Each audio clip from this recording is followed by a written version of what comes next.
आज की कहानी है लकी ने और जिसे लिखा है गीताश्री ने। तगड़ी कोठी लग रही है, मालदार आसामी होगा। उसने कोठी की दीवारें अंधेरे में टटोली, तर्जनी उंगली से ठक ठक किया। ओह, ये खोखली हैं। उसका काम आसान हो गया। दीवारें जहां खोखली हो तो सीन लगाना कितना आसान हो जाता है, ये कोई रघु से पूछे। उस दीवार को उसने प्यार से सहलाया, उसे अपनी आत्मीयता दी और झोले से जली लकड़ी का नुकीला कोयला निकाला और उस जगह पर गोल घेरा बना दिया। अब ये जगह उसकी हो गई थी, जहां वह अपनी राह बनाने वाला था, जो उसे उसकी मंजिल तक ले जाएगी। कम मेहनत में भुरभुरी दीवारें झरने लगी। उसने बिल्डर को धन्यवाद दिया मन ही मन, जिसने घटिया मटेरियल लगाकर कोठी मालिक को अच्छी चमक लगाई होगी। कई दिन से रघु इस कोठी के चक्कर लगा रहा था, आगे पीछे चारों तरफ घूम घूम कर देखा भाला। कूड़ा बीनने के बहाने दीवारों को ठकठका कर देखा भी। कहीं कहीं खोखली लगी थी। वह दीवारों के खोखलेपन से ज्यादा धूर्त बिल्डर की बेईमानी पर मुस्कुराया। किसी के सगे नहीं होते ये बिल्डर की जात। अपना घर भी बनाएंगे तो रेत ज्यादा मिलाएंगे। इससे अच्छे हम चोर भले, जो अपने घर में तो चोरी या ताला तोड़कर नहीं घुसते। कोठी की दोनों तरफ जमीनें खाली पड़ी थी। पीछे के हिस्से में छोटा सा पार्क था, जहां मोहल्ले के बच्चे खेला करते। रात होती कोठी के चारों तरफ सन्नाटा हो जाता है। अंदर से एक हल्की लाइट जलती रहती है। रात को भी उसने कई चक्कर लगाए। दिन में कुछ लोग आते जाते दिखते थे। और कोठियों की तरह इस कोठी में रौनक ही नहीं दिखती थी। उसने कई बार महसूस किया कि कोठी की दीवारों पर बोगनविलिया नहीं, उदासी की लताएं चढ़ी हुई हैं। कभी कभी गाने की धीमी आवाज आती है, जैसे कोई विलाप सुर में कर रहा हो। पिछले कुछ दिनों से वह इस कोठी को ठीक से परख रहा था। आखिर मोटा माल हाथ लगने की उम्मीद जो थी, वो फेल नहीं होना चाहता था। एक बार हाथ साफ करके कुछ दिन मस्ती में बिताना चाहता था। उसे इस रोमांच को जिए लगभग 1 साल हो गया था। गांव कस्बों में अब भी बदस्तूर उसका धंधा ठीक ठाक चल रहा था, लेकिन महानगर से सटे उपनगर में जब से वह मजदूरी के लिए आया है, असली काम ही भूल गया है। उसे लगने लगा था कि धीरे धीरे वह बदल रहा है और अपना असली कर्म, पुश्तैनी कर्म भूल रहा है। उसके पुरखे उसे कभी माफ नहीं करेंगे। उतनी मेहनत से बाप ने सिखाया। बाबू हमेशा साथ में रखते थे ताकि सावधानी, सुरक्षा और सेंध लगाना सीख जाए। पिता की कुशलता उसे विरासत में मिली थी। वह ताला तोड़ना भी सीख गया था और खोलना भी। उसे अपनी कला पर नाज था। जरा सी मेहनत, सारा माल अपना। सांप की तरह रेंग कर अंदर जाओ और जो हाथ लगे समेट लो। दीवार में छोटा सुराख करते ही रेत भरभरा कर गिरने लगी। ईंट के टुकड़े भी साथ साथ टूटे। 1 घंटे की अथक परिश्रम और चौरी कला से उसने इतनी सुराख बना ली कि रेंग कर अंदर जा सके। अपने दुबले होने का यही फायदा तो था।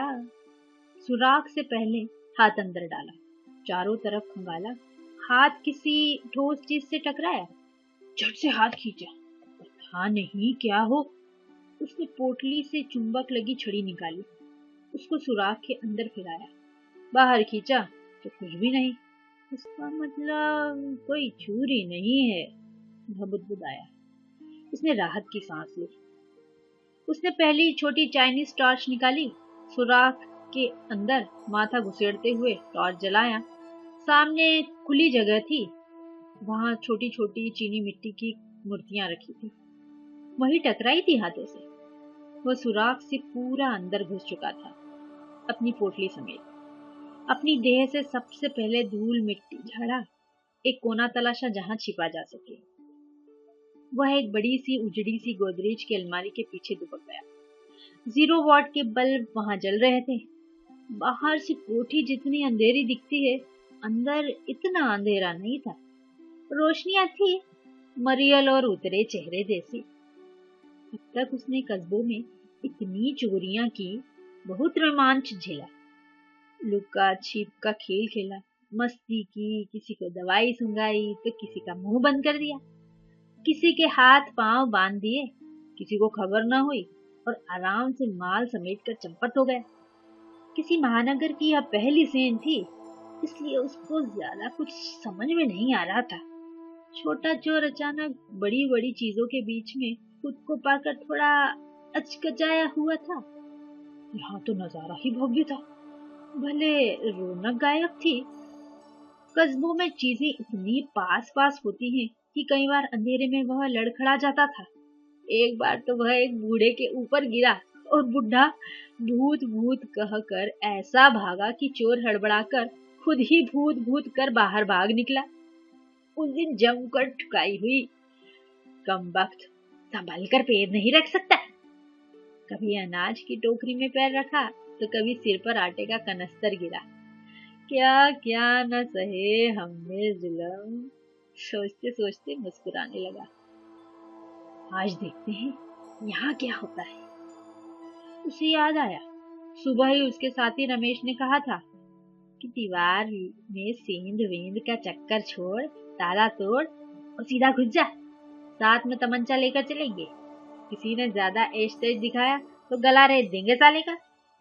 बापू ने कहा था बालकनी देखना, कई बार लोग बंद करना भूल जाते हैं, उसे आसानी से खोल लेगा। उधर से भी घर में प्रवेश कर सकता है, या चाहे तो छत से चला जा। सेंध पुराने जमाने की बात हो गई है। कब तक हम चोर ऐसे मुंह छिपाकर अपना काम करते रहेंगे? हमारा जासूसी तंत्र ठीक होना चाहिए। दिन दहाड़े जाओ और माल उड़ा दो। रमेश अपने पेशे को लेकर ज्यादा स्वाभिमानी हो उठा था। उसी ने रघु को बताया कि उसके एक दोस्त ने अपार्टमेंट में रहने वाले एक मकान मालिक से कमीशन वाली दोस्ती गांठ रखी है। अंदर के घरों में ही दिन दहाड़े ताला तोड़कर गहने, पैसे, लैपटॉप उड़ा लाता है। गेट से बाहर जाने का कोई चक्कर नहीं, अंदर का माल अंदर। सुनकर रघु हैरान रह गया। ये तो चोरी ना हुई, मेहनत की कमाई ना हुई रमेश, ये तो लूटपाट है। फिर क्या फर्क है हम में और राजनी करने वालों में? चुप कर, बहुत सवाल उठाने लगा है तू। जा अभी जा, काम पर जा रहा है। पर बता देता हूँ, शहर में ताला तोड़कर घुसना ठीक होवे है, घर खाली मिलता है। घर खाली मिला तो क्या बाबू, कलाकारी तो तब है ना जब सब सोते रहें और हम उनकी आंख से काजल चुरा लाएं। क्यों रमेश? सोचते सोचते अचानक उसकी नजर सामने कमरे की अधखुली दरवाजे पर पड़ी। हल्का अंधेरा और हल्की रोशनी एक साथ छन छन कर बाहर आ रही थी। दबे पांव खिसकता हुआ वो दरवाजे तक पहुंचा। दरवाजे से झांका। दरवाजा खुला देखकर वह खुश हो गया। सारा माल इसी कमरे में होना चाहिए। कमरों में गहने और पैसे रखने की बस 2-3 ठिकाने ही होते हैं। एक बार कमरे में पहुंच गए तो माल उड़ाना मुश्किल नहीं। वह शुभ घड़ी पास आ गई थी। वह खुश था कि कल रमेश और बापू के सामने अपनी उपलब्धियों के बारे में कैसे बखान करेगा। महानगर की पहली चोरी कितनी सफल रही। धड़कते दिल से अपना सिर थोड़ा अंदर करके देखना चाहा। अंदर एक अकेली स्त्री सोई हुई है। सिरहाने लैंप रखा है, जल रहा है। वह सोई हुई है या आंखें बंद, नहीं मालूम। ठीक से उसे निहारता है। उम्र का अंदाजा नहीं होता उसे। अधेड़ दुबली पतली औरत, चुस्त नाइटी में। मन हुआ खाली कोठी है, सब दबोच ले। मुंह दबा देगा, टेप चिपका देगा, पूरा घर खाली। ऐसे भी किसी को पता भी नहीं चलेगा, वह मनमानी करके निकल लेगा। उम्र ज्यादा हुई तो क्या हुआ, कौन सा उसे घर बसाना है। नहीं नहीं, ये ठीक नहीं। एक सचेत मन ने उसे दुत्कारा है। तेरे खानदान में सारे नीच कर्म हुए हैं, जबरदस्ती वाला काम नहीं हुआ रे रघुआ।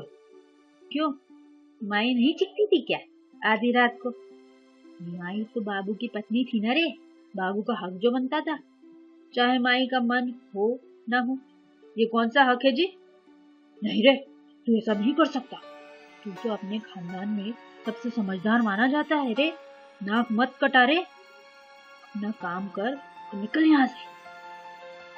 नहीं, मुझे मत रोको, बस एक बार।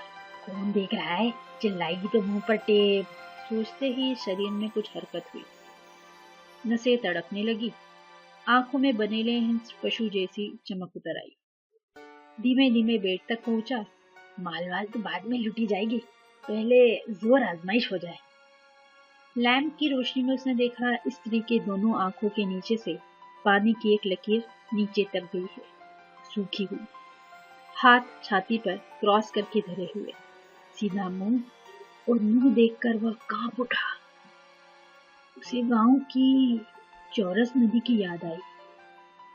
दो दिशाओं में बंटकर जब सूखती थी तो ऐसे ही दिखती थी, लकीर सी, मटमैली चौरस नदी।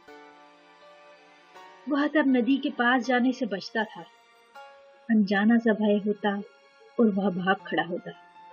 माँ कहती थी, औरत और नदी दोनों दुख विपत्ति पड़ने पर सूख जाते हैं, दोनों का पानी सूख जाता है और बस लकीर बच जाती है। उसे याद आया माई के चेहरे पर झुर्रियों के बीच एक स्थायी लकीर बनी हुई है।